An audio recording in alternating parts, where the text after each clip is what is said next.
What's up YouTube? Drew Manchu coming back at you again with another face-to-face video. I'm going to show you my comic book haul from this week, and I'm a little late getting around to this, guys. It is Monday morning.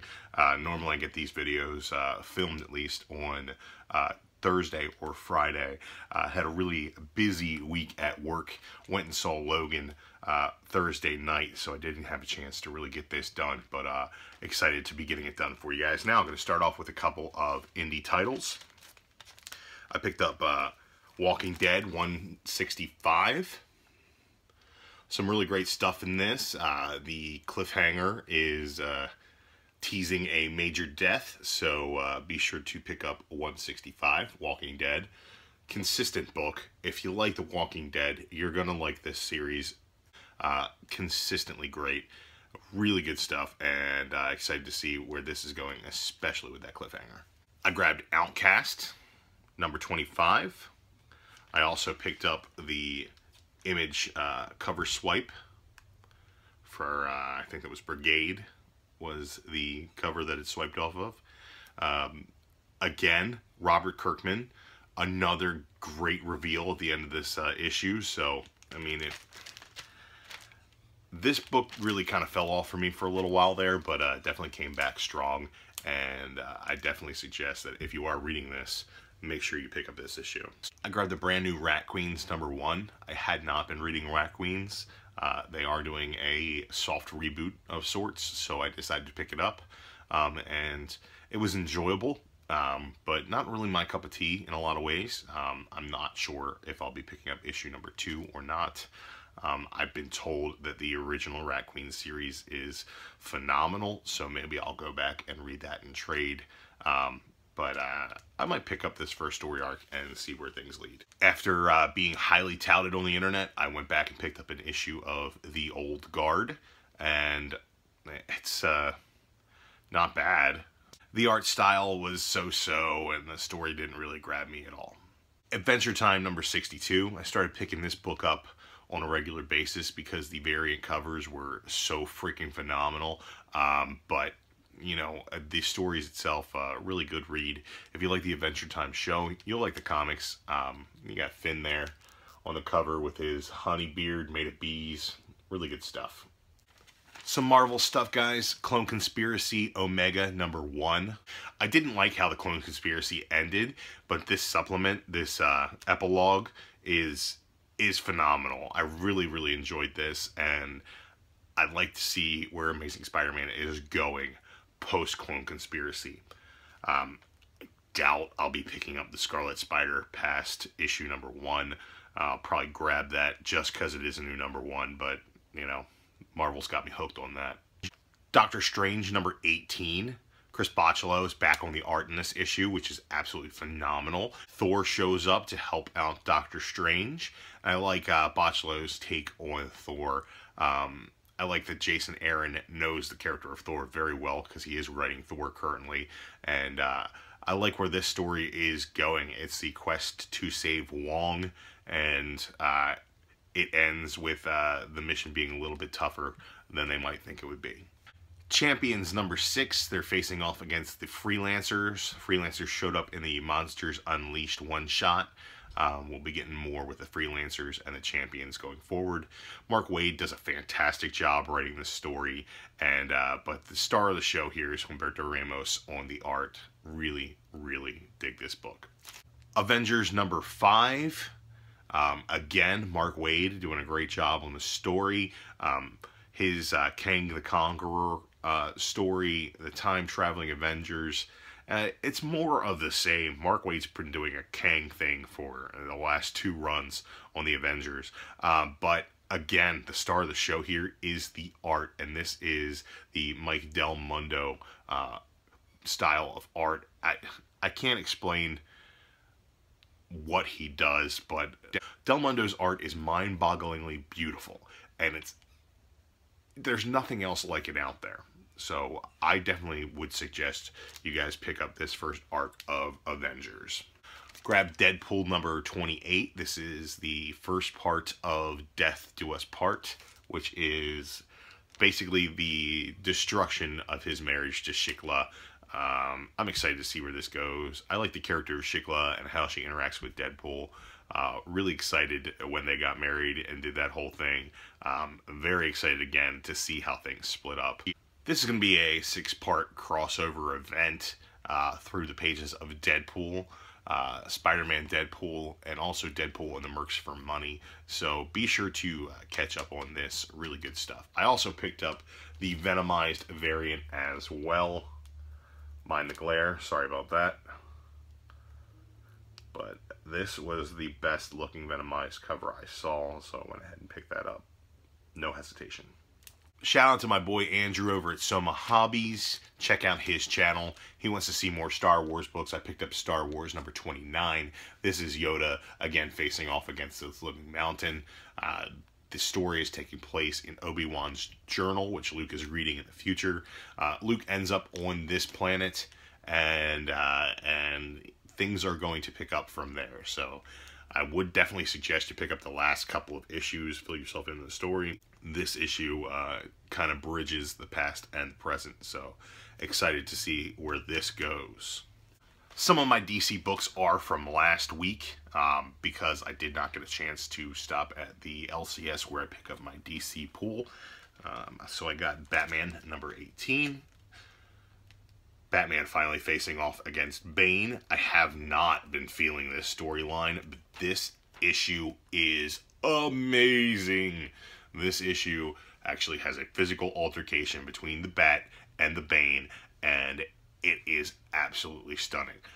Tom King also does some really great jobs drawing some parallels between the two characters and their youth and their upbringing, and it's nice to see where things shake out from that angle.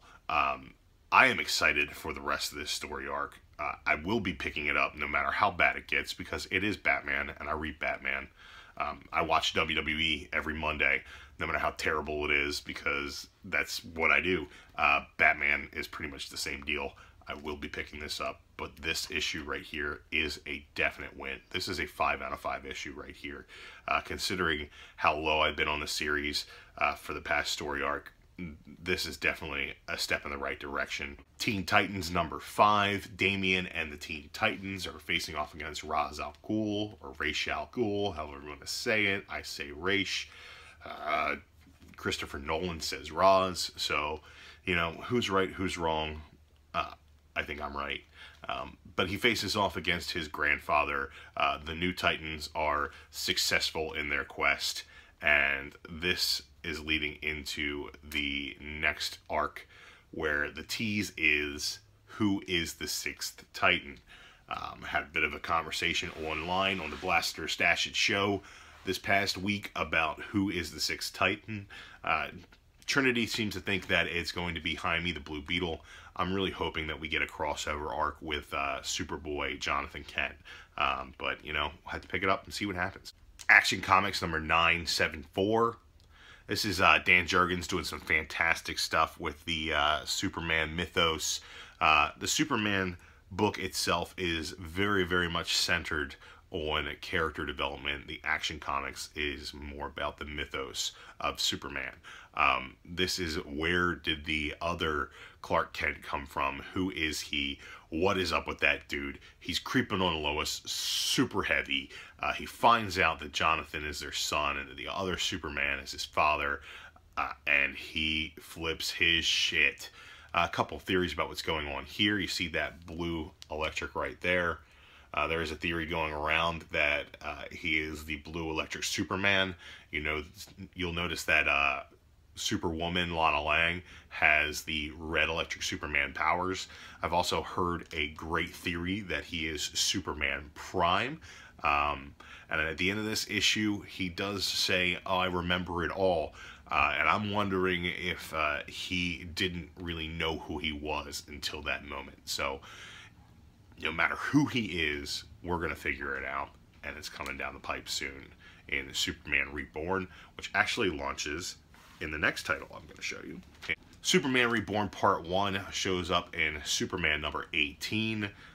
This is a really, really nice jumping on point if you don't know what's going on with the Superman stuff, because it doesn't hold your hand, but it also just throws you into the action, which is pretty cool. I can't really say too much about this without going into spoiler territory, but definitely check this out. Superman has been one of my favorite series to read since Rebirth, and I never thought I'd be saying that I like a Superman title, but definitely check this out.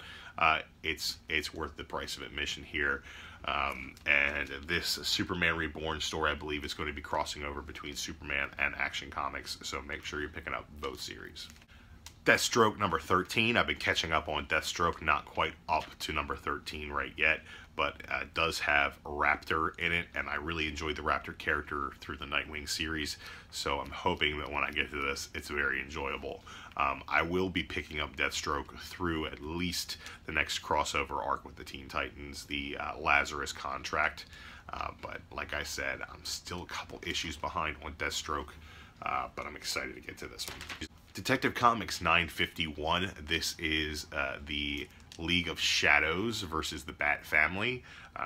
Shiva is in here, so she's kind of stabbing people with all kinds of swords. That's kind of cool. Batman is being framed for murdering the mayor. So, you know, I don't know who still buys the fact that Batman's a bad guy in Gotham City. He's only been, you know, working with the police for so long. But, you know, we'll see where this shakes out. This seems so far apart from what's going on in Tom King's Batman. It just doesn't seem essential to me. So if you were going to pick up one, I would definitely pick up the Tom King Batman book for at least this story arc. And, you know, go back and read Detective in trade. Because it's not even really supplemental at this point. It's just non-essential. I don't know that they're communicating in editorial as to what's going on in each book, but initially they felt like they were kind of connected, and at this point they don't feel like they're connected at all. So I would say if you're gonna go for one of the two, I would go for Tom King's Batman over Detective Comics. I also picked up Nightwing number 16, Nightwing Must Die, Part 1. There is another Nightwing on the scene calling himself Deathwing. Not sure what the heck is going on there. Is he the pre-crisis Nightwing? Is he a Nightwing from a different world? Is he the Injustice Damian Nightwing? Who knows? I'm excited to see where this goes. But Damian Wayne shows up in this book, and anytime Damian Wayne shows up, things are about to get awesome. The way Damian talks down to Dick is freaking hilarious, and the way that Dick kind of placates him by allowing it just to make their conversation easier is even more amusing to me. I really liked Grant Morrison's run where Dick was Batman and Damian was Robin, and this brings back a little bit more of that flavor. Damian steals the Batmobile, which is pretty freaking awesome, and they go on an adventure to try to save Dick's girlfriend. I did grab some back issues as well this week. I grabbed the entire series of ForceWorks. And a lot of you guys might be saying, ForceWorks? Why would you be picking up ForceWorks? It's not exactly a highly touted series, not exactly a critical darling, if you would. But a couple weeks ago, I got the entire run of West Coast Avengers on the cheap. I sat down and I read through the entire thing, and it dead ends right into ForceWorks. So, you know, I'm going to keep on reading. I haven't had a chance to bag and board these yet, but excited to get around to that. ForceWorks. Fuck yeah. Totally 90s. I also grabbed the entire 0 Hour event from DC. Not really well read on my DC multiversal events, crises and such, but definitely want to get a better understanding of the DC multiverse, and figured that 0 Hour would be a nice place to look for some answers and expand my knowledge. Much like ForceWorks, I haven't bagged and boarded these yet, but I'm still reading through it, so excited to have 0 Hour as part of my collection. Also picked up a couple of dollar issues of Detective Comics. I got 832. Nice looking cover there. Ignore that big ugly green dollar sticker. Number 839. And this great cover here of 851. Really love Nightwing there. standing in the shadow of the cape and cowl. Fantastic imagery there. So please ignore that ugly ass green dollar sticker. And beyond that, I also picked up the Toys R Us exclusive Marvel Legends Evolution of Groot. There he is, staring up, smiling at baby Groot, holding toddler Groot. This is a pretty cool fig. Very, very similar to the Groot Build-A-Figure, but he definitely has a smile on his face, which is freaking awesome. So, if you have a chance to get to a Toys R Us and pick this guy up, I would definitely suggest it. Well worth the 20 bucks. That's it for this week's face-to-face video, guys. Be sure to check out the rest of my channel, including my 100 subscriber giveaway, which is going on through the first weekend of April. I'm giving away this Marvel Legends Deadpool action figure, as well as these 3 Michael Turner covers, and a couple of other fantastic prizes as well. So be sure to check that out. Very, very simple contest to enter. And check out my action figure reviews as well. Got the entire Guardians wave being reviewed this week, so check that stuff out. Guys, remember to collect what you love and share what you find. I'm Drew Manchu, and I'll see you guys next time.